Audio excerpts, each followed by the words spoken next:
Hi, I'm Drew Hutchison. You're tuned to Local Bias. We come to you from the beautiful studios of East Hampton Media, or E-Media, as I think they're calling themselves these days. And my guest today is Karl Meyer. Karl, thank you for coming on the show again. My pleasure, Drew. You've been on Local Bias, I believe, more than anybody. And up until this time, we have always talked about the Connecticut River, which runs through our backyards, the Federal Energy Relicensing Commission, the Cabot Station, the Northfield Mountain Pump Storage Facility, and we're not talking about that today because we have bigger fish to fry. Yeah, very true, Drew, and it's sort of, that's in the background now. It's being discussed actually out behind closed doors now, the decision being made.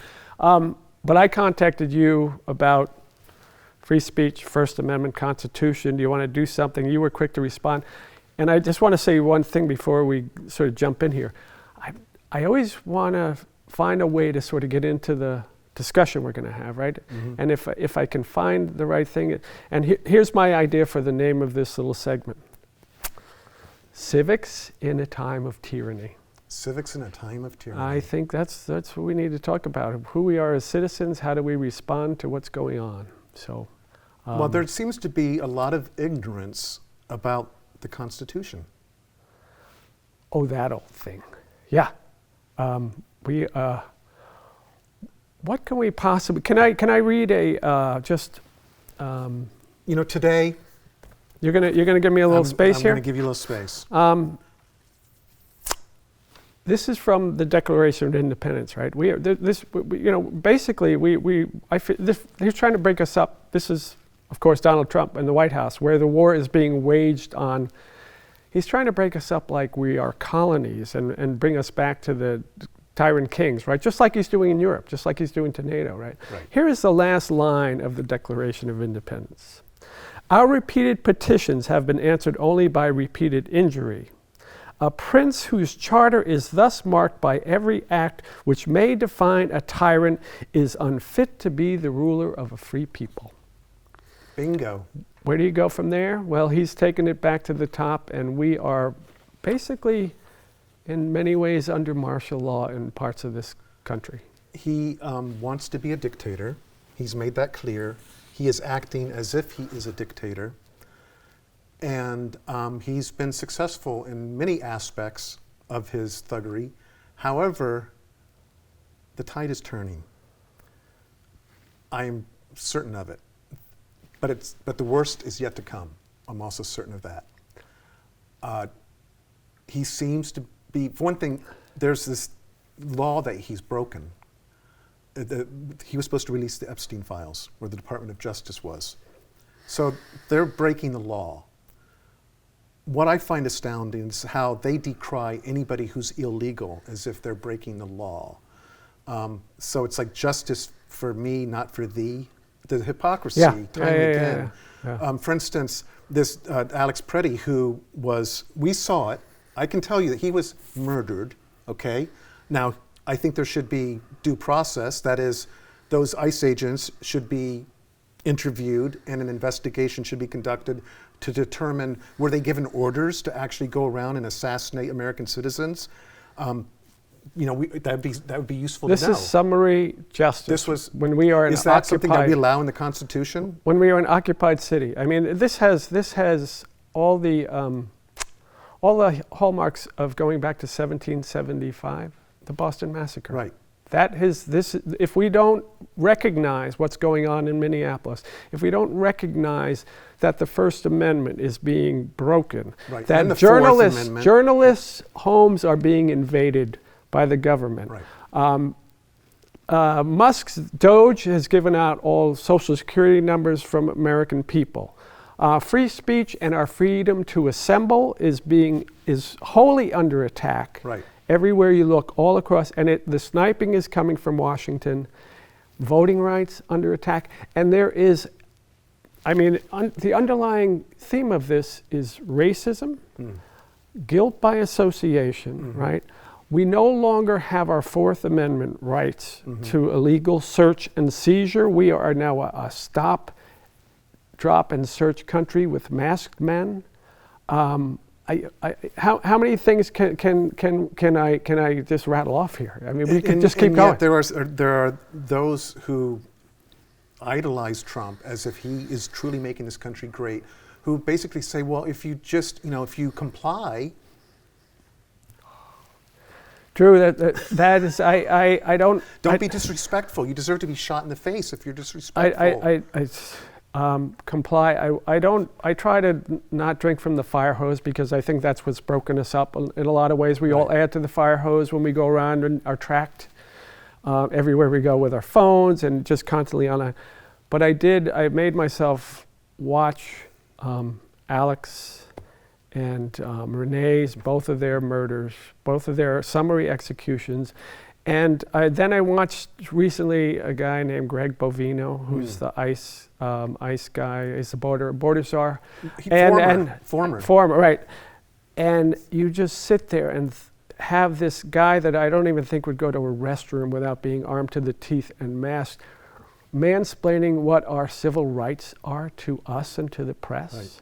And Trump, and this is just more where we're failing, Trump has become the de facto anchor of every newscast throughout this town, this state, this country, throughout the world. And we have given that, we've handed that over to him. And how do we get back to ground truth? That's what we're sitting. This is what I want to talk to you about, and we're both here for that. So you've heard the canard about the liberal media, right? Well, there's no liberal media. There are pockets. For instance, you have on YouTube, you have different podcasters who skew liberal. But the idea of you turning on your TV and watching liberal media, there is none. There is MS Now sometimes is liberal. I think what they did to Phil Donahue back in the past when he was their most highly rated broadcaster demonstrates that once you have corporate money tied up in outcomes, you don't have freedom of press at that level. Absolutely, and I think all these big media outlets and of course the big tech guys, they all have always had this great platform, right? What is the FCC? You're allowed to do an editorial. Right. You can do this on broadcast. You can do it on radio. You can do it in the classic newspaper, online. What a great opportunity, and they are most. This is the opportunity to show you have some courage to fight for the First Amendment right that you're sending out your journalists and reporters to work under around the edges, and you are just, you're living off the smoke of that thing, right? But think about who owns all the small stations throughout the country. Sinclair. Oh, well, yeah. Right-wing wingnut TV. Monopoly, capital. We do have, federal trust laws, but they're not being done. In the longest time. I have to stand up big time for one legacy outfit that is still sort of standard, and that's the Associated Press. Yes. The Associated Press understood immediately when Trump took office and declared that he was going to change our speech, he was going to change history, he was going to change geography, because today the Gulf of Mexico has become the Gulf of America. And that was a signal of everything that he was planning on doing. That's right. And that goes back to our free speech, our history, and Google our was rights quick to go read along and speak. And say, if the President Trump says it, then it is the Gulf of America. And the AP has been exemplary in that, and Well, they're a nonprofit. Well, imagine that. But they stood up. They stood up right away. They recognized it, and I think if you ever really wanted to regroup and get your public back, stand up. Right. Show some courage. I think, Drew, we are not just in the battle for our Constitution and our freedom. I think we are, as a nation, in the battle for our humanity and our souls, and that goes for us as individuals, us as a state, and us as a nation. And I don't think we have a whole lot of time to not figure out what the ground truth is, look into the face of evil and say, it's time to act. We have rights. We have rights under the First Amendment to peaceably assemble. But we are, the scattershot, the sniping that comes out of the White House that just keeps everybody in chaos. We just, we run around and say our hair's on fire, and we go to the next fire. And every day is another dumpster fire that would end the career of any Democratic politician. And can we endure this for another 3 years? I don't even think we can endure it until the next election. And until we decide that the public square is ours and we own the National Mall and show that we have the courage to stand up, we are not going to have anything to pass on to coming generations. There would be no dignity left to what we're fighting for. People have to look into themselves right now and look away from the fire hose of stuff and just say, look, I have to figure out how to act and how to respond, not out of fear. Right. Find your courage. Well, the fear actually is one of the tools that the authoritarian regime uses to manipulate people. As long as it's these illegals coming over that are the murderers, well, that's why you're going to elementary schools.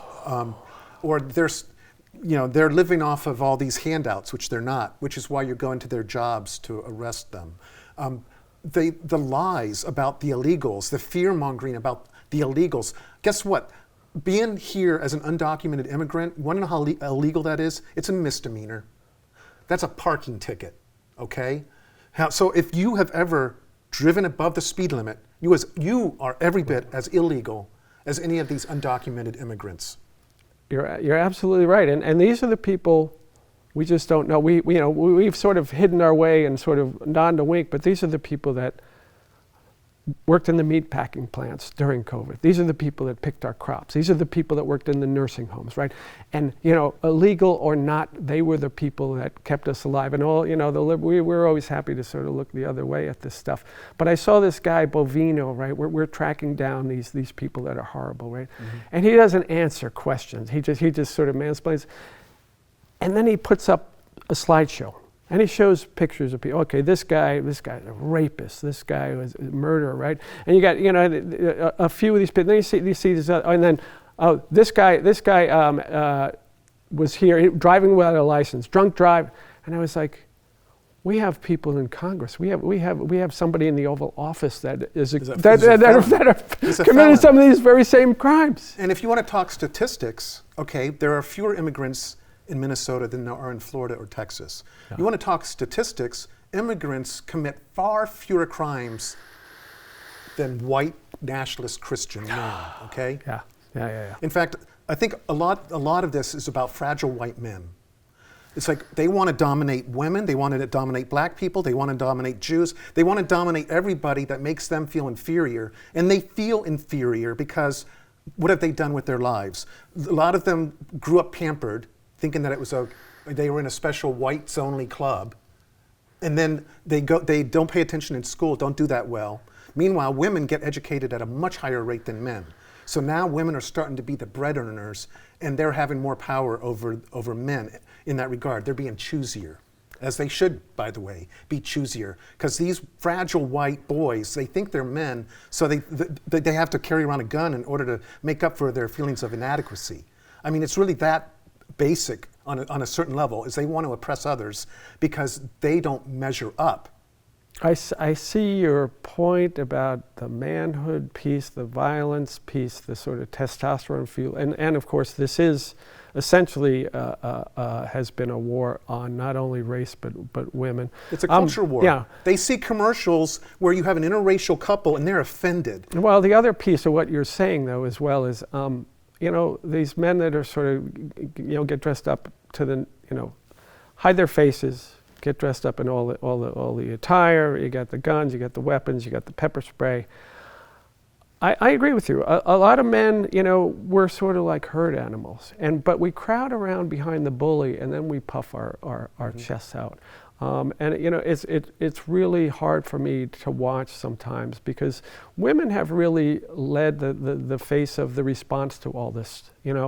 Look at Renee McClain Good, is that, I guess the middle, and also Alex Preddy was, there was an ICE guy that had pushed down a woman. Who was standing there, and there was no crisis. And they were being pepper sprayed right in their faces. There was no crisis. So I'm waiting for men to show up and say, we have sisters, we have mothers, we have a future, we have children that we need to hand this off to.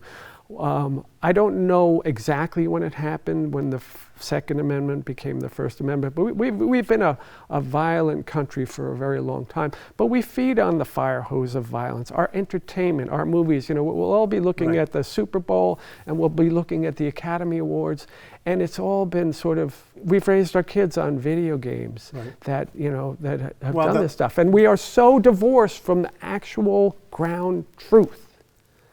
Because we spend our time on screen. Thank you very much. Well, I just did that wrong. Well, then we are an outlier.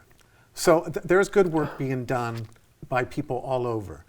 However, 30 people might watch this. I'm hoping we do a little better, Drew. Yeah, well, okay, 35. Let's go for it. Well, I was on, we talked about this a little earlier. I was on with my friend Pocky back in August. And we were talking about the Connecticut River, and then she informed me that it's an hour show. And I said, are you kidding me? We got to fill an hour? She goes, don't worry, I'm a therapist.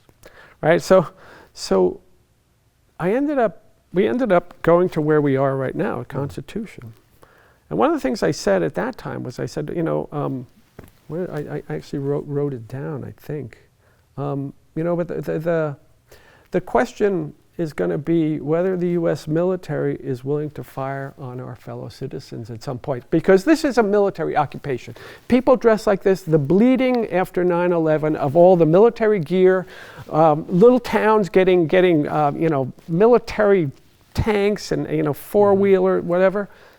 We're an occupied country in many in many states. It's not the military; it's ICE, his own private goon squad. They're not vetted the way the military is. But I'm not saying it's a difference of nuance at a certain point. These are armed people that are taking control of civil rights of towns and cities. They are just.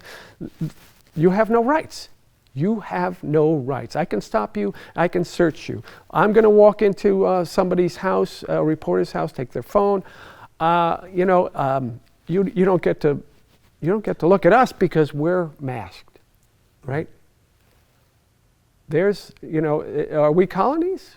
We're being driven apart, right? So until we figure out, I've asked George McGovern 3 times now, once in person, whether he thought that until the American people and our congressional people, we all talk a good line, but where's the leadership? But I said until we decide that these are our rights, that the Supreme Court, that's our Supreme Court, and we go there and stand up and put a little skin in the game. And where's our public square? It's in Washington D.C. And every time I got the question on, the first time was at Greenfield High School. Well, I agree with you. And then, lead, follow, or get out of the way. I think that was Thomas Paine or somebody, I stopped interviewing politicians on this program years ago. Yeah. A lot of them are lovely people, but they are going to couch all their replies in talking points. Yeah. So it doesn't matter what question you ask. They have a political view that they adhere to, and they're kind of, for whatever reason, will go down that instead of having an honest, open conversation. And now, I don't think that everyone's like that, but I think politicians don't get where they are by rocking the boat too often. I have to give credit to Jim McGovern. He's I'll willing vote to for him take again. questions. He is willing to take questions. He was the last person during January 6th to walk off the floor of Congress, right? He was the last person out of there. But we can't just keep doing the same thing every 3 months. We'll have a No Kings rally and expect something different to happen. We cannot do that. And the people, if you're going to be a leader, our congressman in Springfield, okay, we won't even, not to mention, so where's the leadership? Right. So and the thing it's is, got to come from the Republican majority is razor thin. Trump is underwater on his best issues. He used to be above water on immigration. A lot of people thought, oh, he's keeping our borders secure. Yeah. I think that there are people that are waking up that voted for him because, well, they didn't like the idea of an uppity black woman, and that was enough for them. Yeah. Or some wah, wah, wah. In fact, I don't even think that Trump won the election.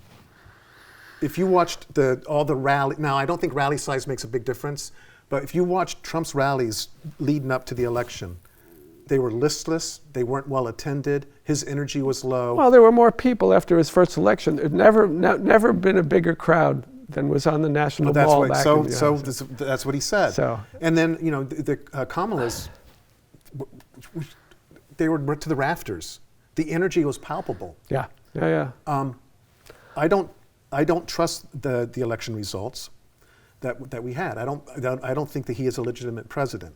Well, I don't think he would have been a legitimate president after January 6th. Well, that's the thing. He had no right to even run. That was the insurrection. That was Colorado, the insurrection. But I don't want to go down too many rabbit holes of conspiracy, because I think that's what sidetracks us. We need to figure out what to do now. What to do now, and make sure we have elections. Well, make sure we have elections. There will be enough chaos and fear going on until the dark days of November that I think if we are going to make a run at retrieving our humanity and our civil rights, it needs to happen before then. That's my personal opinion, and I am a citizen as well as a journalist, but I am speaking up because they are breaking everybody's rights, including the rights of journalism, free speech. Mm-hmm. And assembly, the whole... The thing is, we have to be so careful because you know that they want to instigate violence. They may even perpetuate violence and claim it's radical leftists in order to justify, the insurrection. I agree, but let's just read it. Amendment 1.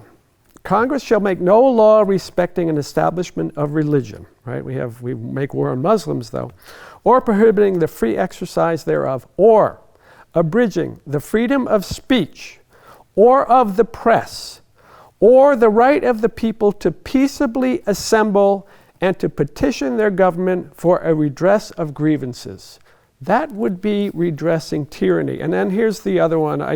Thanks for letting me just kind of... Fourth Amendment. Amendment 4. The right of the people to be secure in their persons, houses, papers, and effects against unreasonable searches and seizures, that's cell phones, that's tracking, shall not be violated, and no warrants, it's all warrantless, shall issue, but upon probable cause, supported by oath or affirmation, and particularly describing the place to be searched and the persons or things to be seized. Every one of those laws have been broken in these ICE raids. And everyone. So what are the consequences, Karl? The consequences are that we are being driven apart.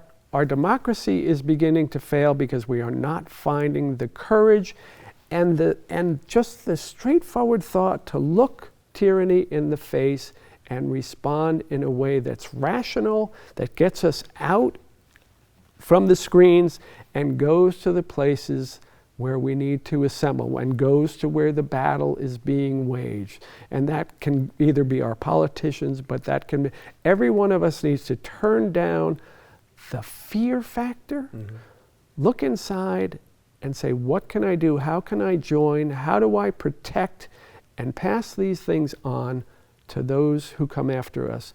The misogyny really has to stop. I honor, the women that have been standing up and the men, Oh yeah. But we have to step up, each of us, and this is our time. I really think that this is time-wise because we've been being basted in this tyranny now for first administration, now another one, and then the fear, the fire hose. Get off of social, stop drinking from the hose, stop signaling where you are, turn it off. Like we both drink from it, and we also, as we do this, they're taking it away. We're adding to the crazy hose. Figure out how to communicate and what matters to you. Well, the thing is that we're not going to turn on the TV and get a realistic accounting of what's going on. So you have to search for information, in a way. Read. And so there's a lot to read. Read. And so I read 4 or 5 hours a day. Read a trusted source. I turn off the actual speakers on my laptop when I watch stuff, and I don't watch a lot of stuff. Mm-hmm. It leaves me time. I get a lot of my news from the radio. So Okay. I get to filter it through my head, get to think about that. And I get our local paper, Mm-hmm. you know, recorder. I still, you know, and journalists with, you know, the attack by this guy Bovino, Mm-hmm. the attack on journalists, Christy Noam, you know, who's the other one? Pam Bondi. Mm-hmm. I mean, this is an attack on the media. Without the media, without even what we have, which Right. is kind of shaky, if we don't reinvest in that, and the owners and the editors and the publishers don't come out from behind their little safe things, we don't have a country. If we don't have a free press, if we don't have a First Amendment, we do not have a country. So figure it out. Just filter out what you can and find things that you can trust and just stay there, but turn down the noise. It's difficult to turn down the noise because it's as if you're driving down the highway and there's a horrific accident. Guess what? You're going to look at it. And what's happening is not an accident. It's actually, they're instigating all this. They're doing it on purpose. He's going after Minnesota because Minnesota's a blue state that voted against him, and everything about Trump is about how does it affect him. He's a vindictive person. He wants retribution. It makes no sense to attack Minnesota the way that his Right. goons have attacked Minnesota. So where is the war being waged from? The war on Maine, the war on Los Angeles, By the the war way, on New Orleans. Massachusetts has not had Exactly. much. We've had some, by the way. Chelsea, you know, New Bedford, I believe. Figure out where the enemy really is. Figure out. Trump is like the shadow seventh justice on our little male enclave of Supreme Court. Mm-hmm. We need to tell the court who we are Right. and whose Constitution it is, and we need to tell the man in the White House that it's not yours. We are not gonna sit for tyranny. We're not gonna have our souls ripped out of us. We're not gonna become inhuman. We have to figure that out. I don't think he can comprehend what you just said, though. I don't because- care what he comprehends. I really do not. Okay, because he's going to continue on grasping and struggling to stay above water as the Epstein files are there. He's soaking in that doomsday scenario. And he said that if the Democrats win the election, I'm going to be impeached again. So in his own mind, he does not want anything that will harm him because he knows he's culpable. We've both agreed, though, we talked about this, that he is, somebody described him as a dry alcoholic. He is an Right. abuser. That's right. He is an abuser. And you know, here's the big tagline here that we thought, oh, let's liven up the show a little bit. Well, the beatings will continue until morale improves. Right. This guy will, okay, well, once he backs off in Minnesota, where is he going to aim it next? We have big aircraft carriers over in the Indian Ocean now. Are we going to change the subject by bombing Iran? As soon as there's Probably. a slow news day Yeah. where Epstein percolates back up, he's going to do something to divert the attention away from the fact that he's in the Epstein files. But where is the battle? Where is the battle? The people, the patriots in 1776 ran. They had the good sense to look at the face of tyranny, and they ran to where the battle was. Right. Thank you very much. The thing is, they actually took up arms. Drew, I just read what our entitlement is. That is our national moral. That is where we get to stand and peaceably assemble. Peaceably. And that's what changed in 1963, Drew? When Kennedy was killed? No, I'm sorry. The march. I got the date wrong. The March on what changed civil rights right. forever? That's right. What is he trying to undo? The civil rights. In fact, that's what the Roberts All of Court us. has been known for. All of us. Right. So, the 60. No, they don't. So yeah. I mean, There's a time in their minds where America really was great. And that was a time where you could watch Gomer Pyle on TV and Father Knows Best. It was kind of a black and white world, but there was a middle class where the man was the breadwinner and the woman knew her place and the uppity blacks knew their place and everyone was in their place and the white man was the head of the totem pole. And that's what they want to return to. Well, Drew, I think we got to reclaim the National Mall as our backyard. And I imagine there will be... That is it. And I think if we cannot figure out that that's where we need to be as people who want to defend democracy, a constitution, our very souls, I don't think that the election is gonna change what he does at the top. I just don't. I think there's a time element to this. We've been bathing in it for what, 10 years now? Well, it's however like the long frog that that's works. been slowly boiling, except for now. so- Hey, it's getting a little bit warm in here. So yeah. I just stay within yourself. Trust yourself. Have courage. Think about what it is to have courage and live without fear every day. To be kowtowed into fear. Right. And talk to your neighbors. Talk to your friends. And we must be sort of getting along here. But Yep. Well, talk to your neighbors. I'll talk to my neighbors. Drew, it's been a pleasure. It's always you've been exceptional in having people on and talking about like real issues, and I'm always grateful to sit here and that's why go we're back and forth. non-commercial. So there's nobody saying you can't talk about Oh no, that. I have hair product that I wanted to bring in. You do have So, wonderful there hair, you go. Karl. I thought I'd point it Thank you out. for coming on. All right, thank you. Thank you for joining me. I'm Drew Hutchison. You've been tuned to Local Bias. We usually talk about what's going on locally, but we're all affected by what's going on nationally right now. Please stay informed, stay safe, and be of good cheer because we got this.